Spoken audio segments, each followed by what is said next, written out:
அல்ஹம்துலில்லாஹி ரப்பில் ஆலமீன் வஸ்ஸலாத்து வஸ்ஸலாமு அலா ரசூலிஹி ஃபாத்திமின் நபியீன் வ அலா ஆலிஹி தொய்யிபீன் வ அஸ்ஹாபிஹி த்வாஹிரீன் வல் முஃமினீன வல் முஸ்லிமீன குல்லிஹிம் அஜ்மஈன் அம்மா பஅத் ஃபக்கத் क़ால அல்லாஹு சுப்ஹானஹு வ தஆலா ஃபீ கலாமிஹில் கதீம் வ ஃபில் ஃபுர்கானில் ஹமீத் பஅத அஊது பில்லாஹி மினஷ் ஷைத்தானிர் ரஜீம் பிஸ்மில்லாஹிர் ரஹ்மானிர் ரஹீம் وَكَذَلِكَ نُوَلِّي بَعْضَ الظَّالِمِينَ بَعْضًا بِمَا كَانُوا يَكْسِبُونَ صدق الله العلي العظيم. கண்ணியத்திற்கும் மரியாதைக்குரிய அல்லாஹ்வின் நல்லடியார்களே,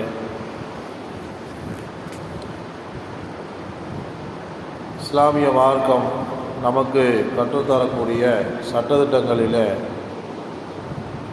ஹுக்கூக்குல்லாஹ் ஹுக்கூக்குல் இபாத் என்று இரண்டு பிரிவுகள் இருக்கிறார். அதிலே ஒன்றாக ஹுக்கூக்குல்லாஹ் என்பது அல்லாஹ்விற்கு அடியார்கள் செய்ய வேண்டிய கடமைகள், அது சம்பந்தமான சட்டத்திட்டங்கள். அதே மாதிரி ஹுக்கூக்குல் இபாத் என்பது அடியார்களுக்கே செய்யக்கூடிய கடமைகள், அது சம்பந்தமான சட்டத்திட்டங்கள். ஃபிக்ஹ் கிதாபுகளிலே நாம் பார்த்தோமேயானால் கிட்டத்தட்ட 4-3 பகுதிகள் ஹுக்கூக்குல் இபாத் பற்றி தான் பேசப்படுகின்றது.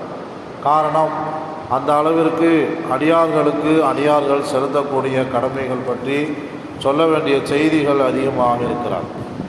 அந்த வகையில் நாம் மற்ற மனிதர்களிடத்திலே பழகக்கூடிய சமயத்திலே செய்யக்கூடாத காரியங்களிலே மிக முக்கியமானது அநீதம் இழைப்பது. திருமறையில் அல்லாஹ் ரப்புல் ஆலமீன் சொல்லுகின்றான், வகதாலிக நுவல்லி பாதல் ஸாலிமீன பாதம் பிமா கானூ யக்ஸிபூன். இவ்வாறு இவ்வக்கிரமக்காரர்கள் செய்த தீய செயல்களின் காரணமாக அவர்களில் ஒவ்வொருவரையும் அநியாயக்காரர்களாகி மற்றவர்களுடன் நரகத்திலே நாம் ஒன்று சேர்த்து விடுவோம் என்று அல்லாஹ் தஆலா சொல்கின்றான். இந்த வசனம் நமக்கு எதை சொல்லுகிறது என்று சொன்னால், அநீதம் செய்வது என்பது நரகத்திற்கு உரிய பண்பு. எனவே முஸ்லிம்கள் சொர்க்கத்திற்கு உரிய பண்புகளில்தான் பயணப்பட வேண்டும். ஹஸரத் இப்னு உமர் ரலியல்லாஹு அன்ஹு அவர்கள் அறிவிக்கின்றார்கள், பெருமானார் ஸல்லல்லாஹு அலைஹி வஸல்லம் சொன்னார்கள், நிச்சயமாக அநியாயம் செய்வது மறுமை நாளுடைய இருள்களாகும் என்று நபி ஸல்லல்லாஹு அலைஹி வஸல்லம் அவர்கள் சொன்னார்கள். ஆக யாருக்குமே நாம் அநீதம் இழைத்து விடக்கூடாது, அநியாயமாக நடந்துவிடக்கூடாது என்பதிலே மிகவும் கவனமாக இருக்க வேண்டும். பெருமானார் ஸல்லல்லாஹு அலைஹி வஸல்லம் சொன்னார்கள், பிறருக்கு அநீதம் செய்வதே நீங்கள் பயந்து கொள்ளுங்கள். நிச்சயமாக பிறருக்கு அநீதம் செய்வது என்பது அது மறுமை நாளின் இருள்களாகும் என்று நபி ஸல்லல்லாஹு அலைஹி வஸல்லம் அவர்கள் சொன்னார்கள். நம்மை அறியாமல் அல்லது நாம் தெரிந்தோ மற்றவர்களுக்கு செய்யக்கூடிய அநீதம் என்பது மறுமையில் நமக்கு இருளாக வந்து அமைந்துவிடும் என்பதில் மிகவும் கவனமாக நாம் இருக்க வேண்டும். பெருமானார் ஸல்லல்லாஹு அலைஹி வஸல்லம் சொன்னார்கள், ஒரு ஹதீஸ் குதிசியை அறிவிக்கின்றார்கள், அல்லாஹு தஆலா இப்படி சொல்கின்றான், நிச்சயமாக நான் அநியாயம் செய்வதை எனக்கே ஹராமாக்கி இருக்கின்றேன், என்னுடைய அடியார்களுக்கும் நான் ஹராமாக்கி இருக்கின்றேன்.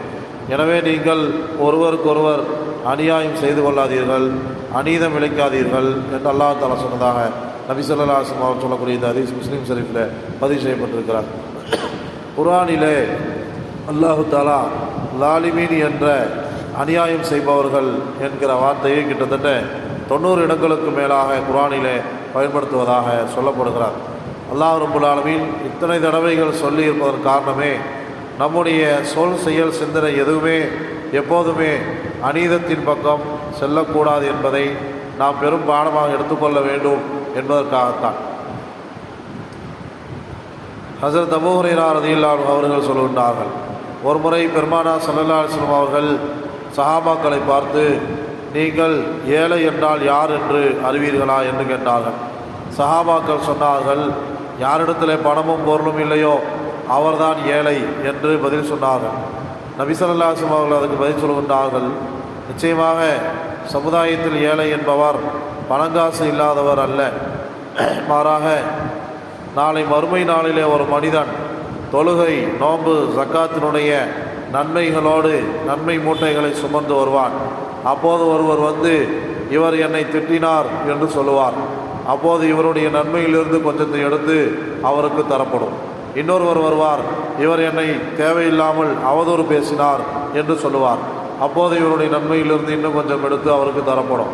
இன்னொருவர் வருவார், இவர் என்னுடைய இரத்தத்தை ஓட்டினார், அதாவது என்னை கொலை செய்து விட்டார் காரணம் இல்லாமல் என்று சொல்லுவார்.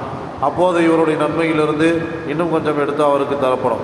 இப்படியே ஒவ்வொருவராக அவர் மீது நன்மை மூட்டையை கொண்டு வந்தவர் மீது புகார் சொல்லி அனைத்து புகார்களுக்கும் இவருடைய நன்மையிலிருந்து கொஞ்சம் கொஞ்சமாக அவருக்கு எடுத்து தரப்படும். கடைசியில் அவர் நன்மை தீர்ந்து விட்டதால் யாருக்கு அநீதம் இழைக்கப்பட்டதோ அவர்களுடைய பாவங்களிலிருந்து கொஞ்சம் கொஞ்சமாக எடுத்து அவருக்கு தரப்படும். நன்மை மூட்டையை சுமந்து கொண்டு வந்த அவர் கடைசியிலே பாவ மூட்டைகளை சுமந்து கொண்டு நிற்பார். அதன் காரணமாக அவரை நரகத்திலே தூக்கி எறியப்படும் என்று பெருமானார் ஸல்லல்லாஹு அலைஹி வஸல்லம் சொன்னார்கள். அவர்தான் ஏழை என்று பெருமானார் ஸல்லல்லாஹு அலைஹி வஸல்லம் சொன்னார்கள். ஆக நன்மை மூட்டையை சுமந்து கொண்டு வருகிறார். ஆனால் ஹுக்கூக்குல் இபாது என்ற அந்த அடிப்படை விஷயத்திலே மிகவும் குறைவுடையவராக அவர் இருந்திருக்கிறார். அண்டை வீட்டாரிடத்திலே சுமூகமான நிலையில் அவர் இல்லை, எதிர்த்த வீட்டாரிடத்திலே சுமூகமான நிலையில் அவர் இல்லை, தெருவாசிகளிடத்திலே அவர் சுமூகமான நிலையிலே இல்லை, சண்டை சச்சரவுக்குரியவராக இருந்திருக்கிறார். மற்ற நபர்களிடத்தில் பழகும் போது மிகவும் கோபக்காரராக அல்லது சிடுமூஞ்சிக்காரராக இருந்திருக்கிறார். மற்ற நபர்களை பார்க்கும்போது புன்முறுவலோடு சந்திக்காமல் இருந்திருக்கிறார், அல்லது அநீதம் இழைத்திருக்கிறார், அநியாயம் செய்திருக்கிறார், பிறரை பற்றிய பொறாமையோடு இருந்திருக்கிறார், அவரை பற்றி பொய் பேசியிருக்கிறார், புறம் பேசியிருக்கிறார், கோல் சொல்லியிருக்கிறார். இப்படி எத்தனையோ பாவமான ஹுக்கூக்குல் இபாதான விஷயங்களிலே நிறைய தவறு செய்திருக்கிறார். ஆனால் ஹுக்கூக்குல்லா என்ற அடிப்படையில் அவர் நிறைய அமல்கள் செய்து கொண்டு போனார். அவருடைய நிலை கடைசியில் எப்படி ஆனது என்று சொன்னால், புகார் அளித்த அனைத்து நபர்களுக்குமான அந்த நன்மைகள் வழங்கப்பட்டதற்கு பின்னால் இவருடைய நன்மை மூட்டைகள் அனைத்தும் காலியாகி கடைசியில் இவர் பாவத்தின் மூட்டைகளை சுமந்து நின்று நரகத்தில் வீசப்படுகிறார் என்று சொன்னால் நாம் நினைத்து கொள்ள வேண்டும். நம்முடைய நன்மையான காரியங்கள் ஒரு புறம் இருக்க, ஹுக்கூக்குல் இபாத் என்ற விஷயத்திலே மிகவும் கவனமாக நாம் இருக்க வேண்டும்.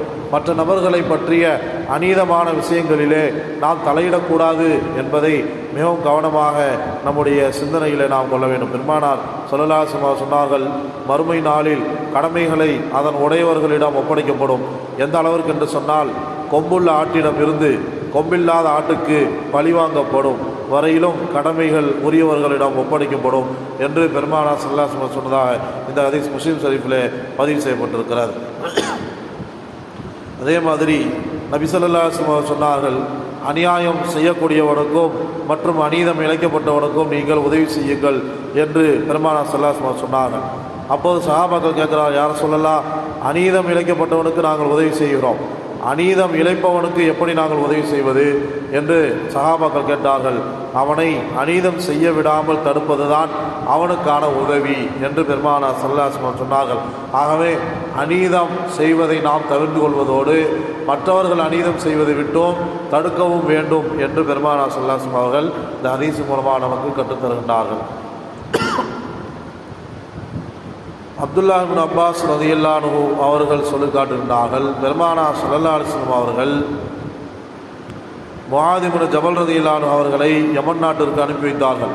அப்போது நபி ஸல்லல்லாஹு அலைஹி வஸல்லம் அவர்கள் சொன்ன வார்த்தை, நீங்கள் அநீதம் இழைக்கப்பட்டவனுடைய பிரார்த்தனையை பயந்து கொள்ளுங்கள், நிச்சயமாக அல்லாஹ்விற்கும் அந்த பிரார்த்தனைக்கு மத்தியில் எந்த திரையும் கிடையாது என்று பெருமானார் ஸல்லல்லாஹு அலைஹி வஸல்லம் சொன்னதாக இந்த ஹதீஸ் புகாரி ஷரீஃபில் பதிவு செய்யப்பட்டிருக்கிறார். ஆகவே சொல்லாலோ செயலாலோ மற்ற யாருக்கும் நாம் அநீதம் இழைத்துவிடக்கூடாது. அதன் காரணமாக அவர்கள் மனம் வருந்தி பத்துவா செய்தாலோ அல்லாஹ்விடத்தில் பிரார்த்தனை செய்தாலோ அந்த பிரார்த்தனை அல்லாஹ்விடத்தில் நிச்சயம் அங்கீகரிக்கப்படக்கூடியதாக இருக்கிறது என்பதை நாம் புரிந்து கொள்ள வேண்டும். சையதுனா அபூ தர்தா ரலியல்லாஹு அன்ஹு அவர்கள் சொல்கின்றார்கள், நீங்கள் 2 விஷயங்களை பயந்து கொள்ளுங்கள், அனாதையினுடைய கண்ணீர், அநீதம் இழைக்கப்பட்டவனுடைய கண்ணீர். இந்த இரண்டும் மனிதர்கள் உறங்கக்கூடிய வேளையிலே அல்லாஹ்வுடைய அரிசை நோக்கி பயணிக்கிறது என்று சொன்னார்கள்.